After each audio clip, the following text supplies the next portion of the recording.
দলের ভবিষ্যৎ নেতৃত্বকে শক্তিশালী করতে তরুণদের এগিয়ে আনার উপর গুরুত্ব দিলেন বিএনপি মহাসচিব মির্জা ফখরুল ইসলাম আলমগীর। সকালে রাজধানীর জিয়া উদ্যানে শহীদ রাষ্ট্রপতি জিয়াউর রহমান এবং সাবেক প্রধানমন্ত্রী খালেদা জিয়ার সমাধিতে শ্রদ্ধা নিবেদন শেষে তিনি কথা বলেন।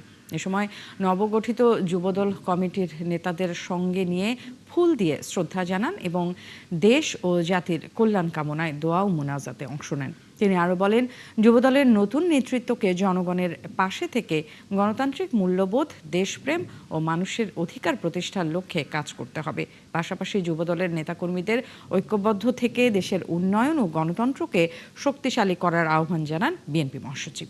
বর্তমান বাংলাদেশ সরকারের একটা নীতি হচ্ছে যুবককে তারা সামনে আনতে চান, তরুণদেরকে সামনে আনতে চান এবং তারুণ্যের হাতেই বাংলাদেশের উন্নয়ন নির্ভর করছে। আজকে সেই জন্যে এই নতুন কমিটির যে কাজ দায়িত্ব সেটা অপরিসীম। আমরা বিশ্বাস করি তারা আমাদের দেশনায়ক, আমাদের নতুন বাংলাদেশের নেতা, ডাইনামিক লিডার তারেক রহমান সাহেবের নেতৃত্বে সামনের দিকে এগিয়ে যাবে।